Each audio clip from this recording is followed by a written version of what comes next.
شک حکمت ذی مرتبہ کے مرتبے کو بڑھاتی اور غلام کو اتنی بلندی عطا کرتی ہے کہ وہ بادشاہوں کے مقام کو پا لیتا ہے۔ الحمدللہ رب العالمین والصلاة والسلام علی سید الانبیاء والمرسلین، اما بعد فاعوذ باللہ من الشیطان الرجیم، بسم اللہ الرحمن الرحیم۔ الحمدللہ عز وجل، ہم النحو الکبیر پڑھ رہے ہیں۔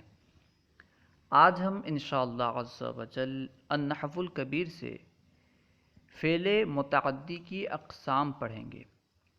فعل متعدی کسے کہتے؟ فعل متعدی اس فعل کو کہتے ہیں جو صرف فاعل سے مکمل نہ ہو، جو صرف فاعل سے پورا نہ ہو، بلکہ اسے مفعول کی بھی حاجت ہو، مفعول کی بھی ضرورت ہو۔ جو فعل صرف فاعل سے پورا نہ ہو بلکہ اسے مفعول کی حاجت ہو، اسے فعل متعدی کہتے ہیں۔ آج ہم انشاءاللہ عز وجل فعل متعدی کی اقسام جانیں گے۔ سبق نمبر 22، فعل متعدی کی اقسام۔ فعل متعدی کی 4 اقسام ہیں۔ عام طور پر کتابوں میں فعل متعدی کی 3 اقسام بیان کی جاتی ہیں، لیکن اس کتاب میں فعل متعدی کی 4 قسمیں بیان کی گئی ہیں۔ ایسا کیوں؟ کیونکہ مفتی اکمل صاحب نے فعل متعدی کی جو دوسری قسم ہے اسے 2 حصوں میں تقسیم کر دیا اور الگ الگ قسم شمار کر دیا۔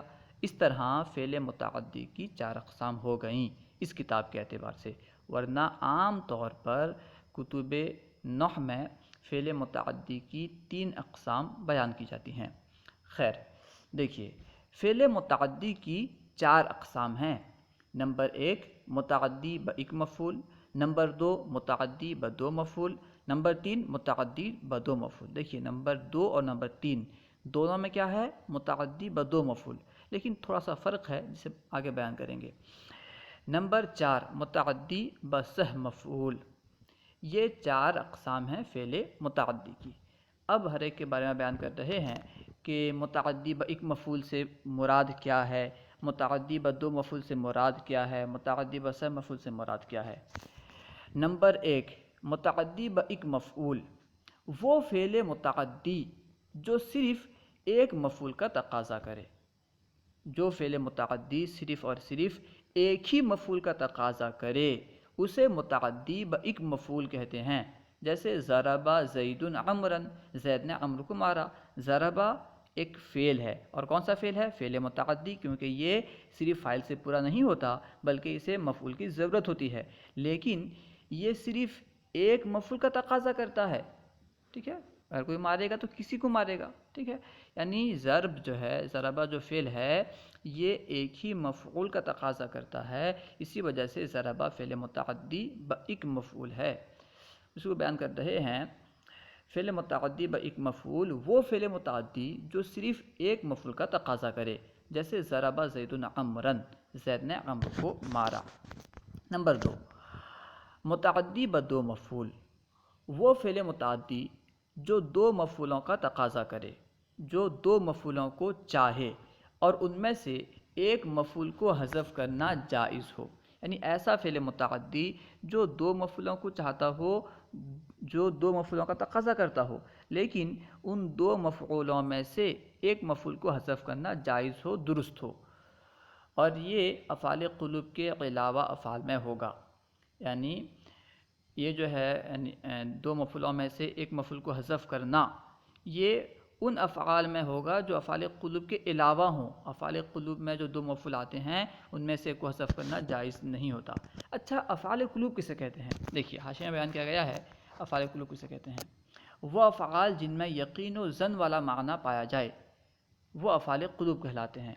جن افعال میں یقین اور ظن والا معنی پایا جائے انہیں افعال قلوب کہتے ہیں۔ اچھا، جن افعال میں یقین اور ظن والا معنی پایا جائے انہیں افعال قلوب کیوں کہتے ہیں؟ کہنے کی وجہ کیا ہے؟ کیونکہ یقین و ظن کا تعلق دل سے ہوتا ہے، اور قلب کا معنی ہے دل، اسی کی جمع ہے قلوب۔ کیونکہ یقین اور ظن کا تعلق دل سے ہے، اس لیے وہ افعال جو یقین اور ظن والے معنی پہ دلالت کرتے ہیں انہیں افعال قلوب کہتے ہیں، اور یہ 7 افعال ہیں۔ کون کون سے ہیں؟ علمتو، رأیتو، وجدتو، یہ جو 3 افعال ہیں یہ یقین کے معنی کے لیے آتے ہیں۔ ظننتو، حسبتو، خلتو، یہ ظن کے معنی کے لیے آتے ہیں، اور زعمت جو ہے یہ یقین اور ظن دونوں کے معنی میں استعمال ہوتا ہے۔ خیر، اب دیکھیے نمبر 2 میں ہے فعل متعدی و 2 مفعول، یعنی وہ فعل متعدی جو 2 مفعولوں کا تقاضا کرے اور ان میں سے ایک مفعول کو حذف کرنا جائز ہو، اور یہ افعال قلوب کے علاوہ افعال میں ہوگا۔ ٹھیک ہے، یہ جو 7 افعال بیان کیے گئے علمتو، ظننتو، رأیتو وغیرہ، ان کے علاوہ جو افعال ہیں ان میں ایک مفعول کو حذف کرنا جائز ہوگا۔ جیسے اعطیت زیدن درہمن، میں نے زید کو 1 درہم دیا۔ اعطیت فعل متعدی ہے جو کہ 2 مفعول کا تقاضا کرتا ہے۔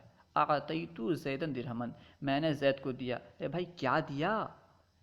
ٹھیک ہے، اعطیت ایک ایسا فعل ہے جو 2 مفعول کا تقاضا کرتا ہے، لیکن ان 2 مفعولوں میں سے ایک کو حذف کرنا جائز ہے۔ اس طرح کہہ سکتے ہیں اسے اعطیت زیدن اور اعطیت درہمن دونوں طرح پڑھنا جائز ہے۔ اعطیت زیدن یعنی میں نے زید کو دیا، اس طرح بھی کہہ سکتے ہیں، میں نے درہم دیا، اس طرح بھی کہہ سکتے ہیں۔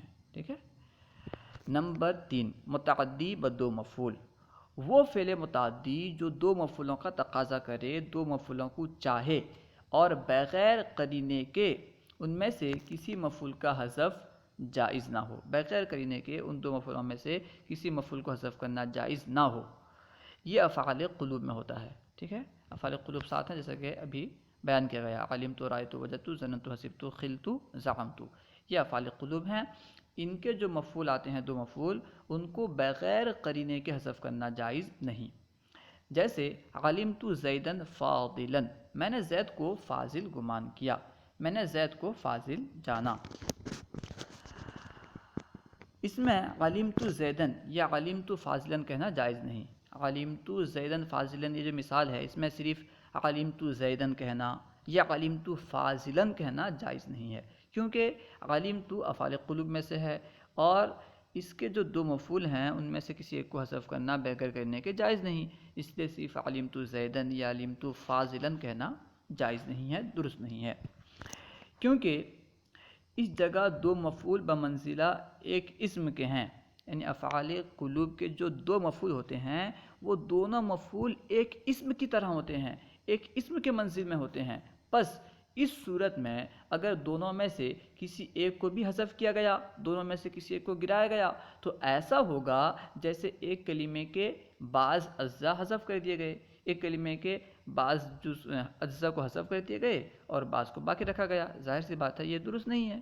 ٹھیک ہے، جس طرح ایک کلمے کے بعض اجزاء کو حذف کر دیا جائے اور بعض اجزاء کو ذکر کیا جائے یہ جائز نہیں ہے، ٹھیک اسی طرح افعال قلوب کے 2 مفعولوں میں سے کسی ایک مفعول کو حذف کر دینا، ایک کو ذکر کرنا جائز نہیں ہے۔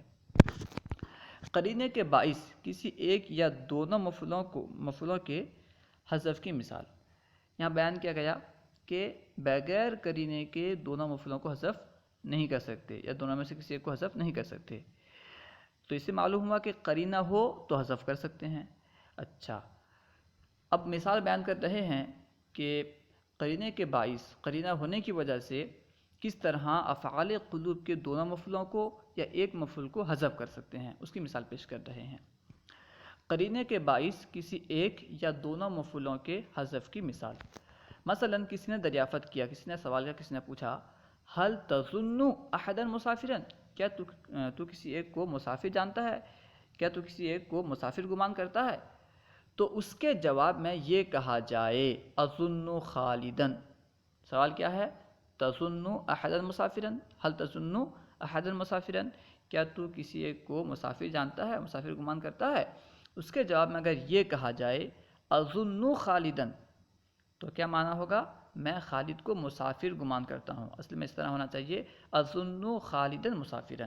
ٹھیک ہے، اظن افعال قلوب میں سے ہے، پھر بھی یہاں پہ ایک مفعول یعنی مسافرن کو حذف کر دیا گیا ہے کیونکہ سوال اس پہ دلالت کر رہا ہے، سوال کا قرینہ ہے۔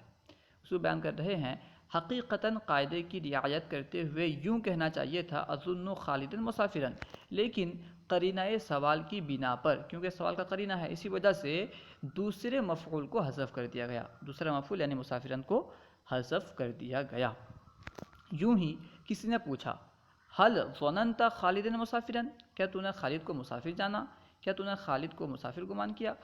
تو جواب میں فقط اتنا کہا جائے ظننت، صرف فعل ذکر کیا جائے، کوئی مفعول ذکر نہ کیا جائے، یہ بھی درست ہے۔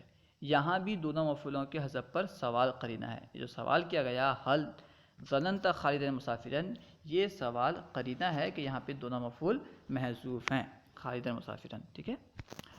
نمبر 4، فعل متعدی کی چوتھی قسم ہے متعدی بصح مفعول، یعنی وہ فعل متعدی جو 3 مفعولوں کا تقاضا کرے، جو فعل متعدی 3 مفعولوں کو چاہے اسے فعل متعدی بصح مفعول کہتے۔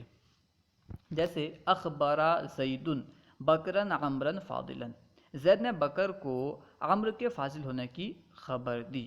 دیکھیے یہاں پہ اخبرا ایک ایسا فعل متعدی ہے جو کہ 3 مفعول کا تقاضا کرتا ہے، ٹھیک ہے۔ اخبرا زیدن، زید نے خبر دی، اچھا کس کو خبر دی؟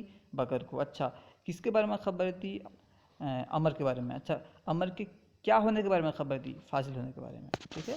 اخبرا زیدن بکرن عمرن فاضلن، زید نے بکر کو عمر کے فاضل ہونے کی خبر دی۔ نوٹ: چند مزید متعدی بصح مفعول یہ ہیں: اعلم، ارا، انبأ، خبر، نبأ، حدث، یعنی یہ جو افعال ہیں یہ بھی متعدی بصح مفعول ہیں۔